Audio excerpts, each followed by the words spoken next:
Hi guys. Today I want to talk about getting a job. Um, since I've been back in the UK, I've heard so many people say they can't get work. I was here 2 weeks before I got 5 job offers. I've took one of them. I turned down all the others, but even then, there's some flexibility for weekend work and some work to be outsourced to my guys out in the Philippines. But the fact is, I'm not doing anything magic here. Um, I'm been in the same situation many people have, where when I come back to the UK, I think it was 2008. I had extremely limited funds. I took on a temporary job in a crappy factory. Worked there for 3 weeks, jet washing jet fighter parts and side panels for Aston Martins. It was a horrible job.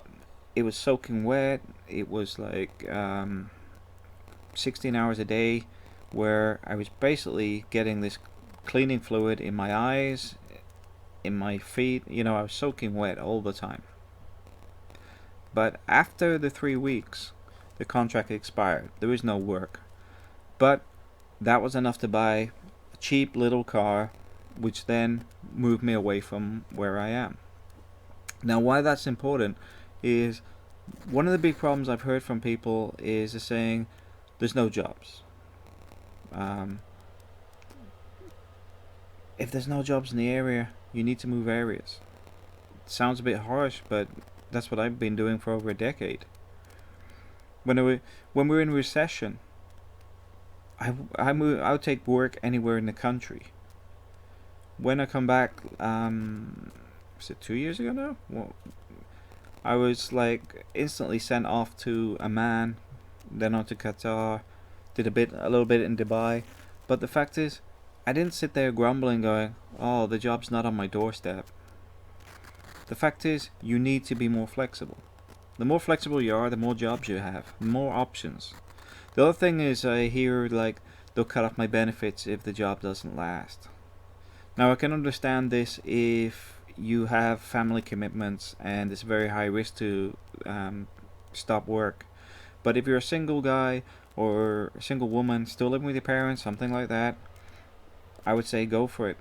You're better off trying to get something, get some experience, because it's much easier to get your next job if you're in a job. And on top of that, you're not sitting there with an empty resume. You actually got something to say. Look, I'm working as hard as I can. I'm doing whatever I can do. Now, the other side of that being, I hear people whine about jobs like McDonald's, whine about jobs like car washing, whatever. Guess what? Those guys are making money. I have more respect for those people than people that decide to just sit there and complain that they can't have everything on a plate. I've done crap jobs. You know, I, the fact is, I'll sit here and say I did it because the reason being, those times in my life are the ones I remember when you're down. Then you know why you stay up. You know why you're flexible. You know why you want to go the extra mile because you never want to be in that situation again. But I'm finding in the UK more and more people are doing it, and it's becoming more acceptable just to give up. I know it's not when you're deflated. You just feel like, what can I do? You feel empty inside. But when you start getting things moving in the right direction, everything starts falling in place. You start to feel better about everything. You start to see your life starting to shape and become something. The moment you give up is the moment it can only go in decline. Work is not going to find you. You've got to find it. If that means knocking on factory doors, then do it. When I started, I didn't sit there going, okay, I'm waiting for a job. I put out about 100 applications. I contacted everybody in my network to say, hey, I'm available. Do you know of any contracts coming up? Is there anything you're aware of? Doesn't matter where it is. Doesn't matter what it is. I'm interested. They know what I can do. They know what I normally work on. And that flexibility on the network got me work. But at the same time, I also made some new contacts along the way, which I'm now connected with, which in the future may become very useful. This is all part and parcel of getting a job. If I know I sound, people will say, "Oh, it sounds so easy to you." The fact is, I've been in your same situation a long time ago. I have to admit, it was like when I was first left school, and those were pretty hard years, my college years, because I did night school and worked during the day. But at the same time, I never want to get into that same situation. And this is a bit people need to realize. If you're in that situation now, you need to push yourself out of it, because if you just sit and accept it, you're never going to get out of it. Now, one of the things I did back then, because I originally trained in electronics, is I couldn't get work in electronics. IBM had laid off 100,000 people. It was the recession between the 80s and 90s. It was a very hard time to get into the electronics field. So I went and became a carpenter and joiner. It sounds completely bizarre, completely opposite things, but there was a demand for carpentry and joinery. And I can't grumble about having that cross-reference, because being able to do electronics and carpentry joinery led on to locksmithing, electrical services, electrical maintenance, air conditioning, heating systems. It all become part of facilities management, which is where I specialize. I work in facilities and asset management. Now, that is a prime example of something taking you in a different direction, but it ends up back where you want it to be. Because although I trained in electronics, it was still in the same industry doing carpentry. Okay, one's construction, one's maintenance. But I moved into the maintenance later. But I also went in and out of maintenance for like exhibition contracting and things like that. Having that flexibility is what led everything to go where I wanted it to. Now, this is an important point. If you can get training, which you can, take it. Because I get so frustrated with people say, nobody will pay for my training. Nobody will pay for me to do this. Nobody will pay. Guess what? Nobody paid mine. I paid for it. I worked during the day and paid for my college at night. But at the same time, the internet's here now. I didn't have the internet. You've got so many resources on the web now that you could actually do something sat at home and possibly save a lot of money by, if you're smart about it. What you can do is do a course online and then put yourself in for exams. That means you're not paying for the course, you're just paying for the exams. And you do your own training at your own pace and you learn stuff.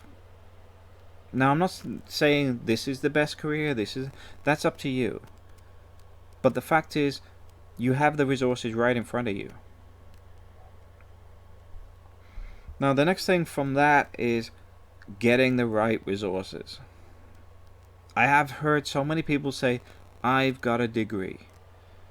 Right, if your degree was so good when you picked it, why did you pick a degree that has no job options? Because it's a pointless exercise.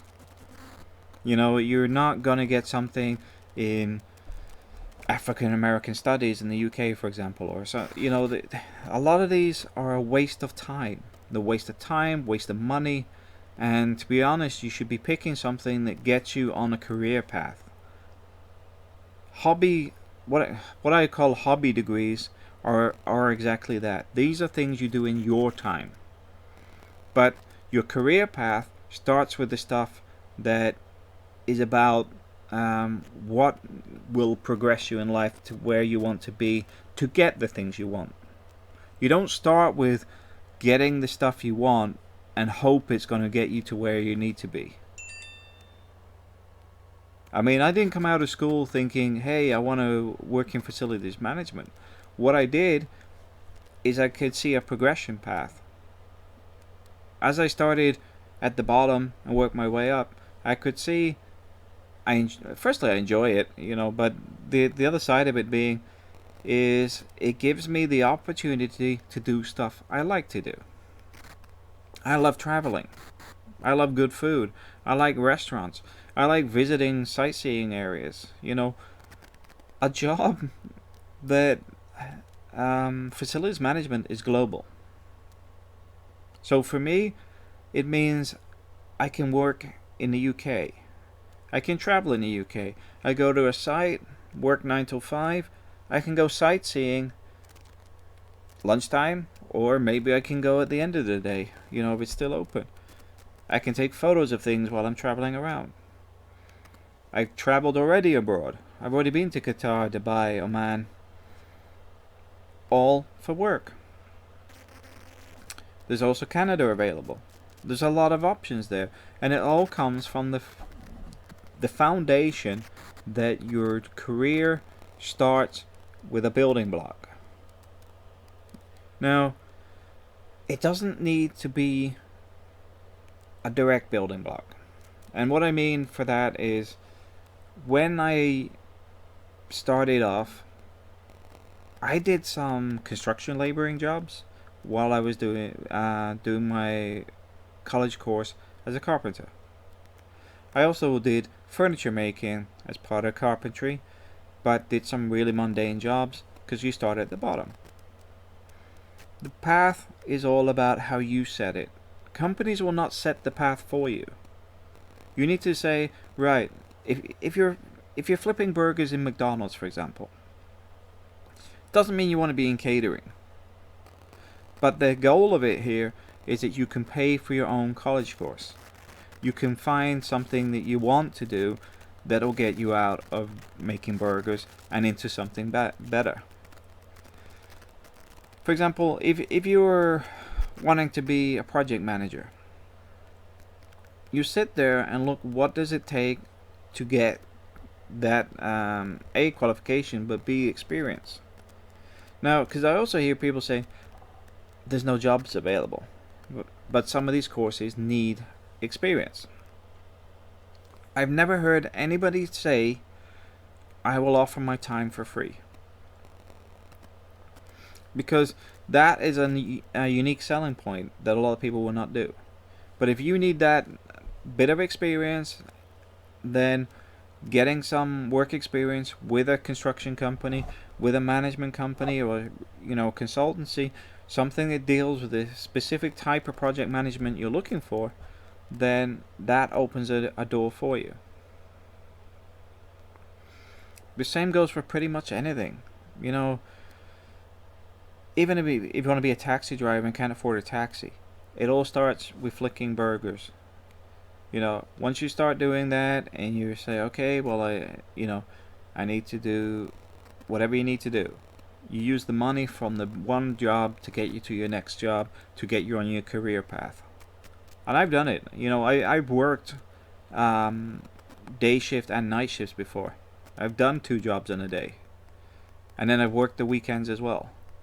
Because that's what I needed to do at that time in my life. It wasn't easy. It's not something I recommend for people to do all the time. But short term, it got me to the goals I needed to get to. So all I can say is, don't give up and don't think a job's for life. A job's for life if you make it that. What you should be aiming for is improving your education, your skill set, and your flexibility in where you work. The more flexible you are, the more skilled you are, and the better trained you are, the more job options you'll get. And I know it's pretty hard at the moment, but I'm saying, if you put the motivation in, I tell you, there's a lot of people out there that aren't. That's what's going to put you ahead. Thanks for watching my video, and it may sound a bit of a grumble, but I'm just trying to get across some positive points on actually getting a job out there when it's so difficult right now. Okay, thank you.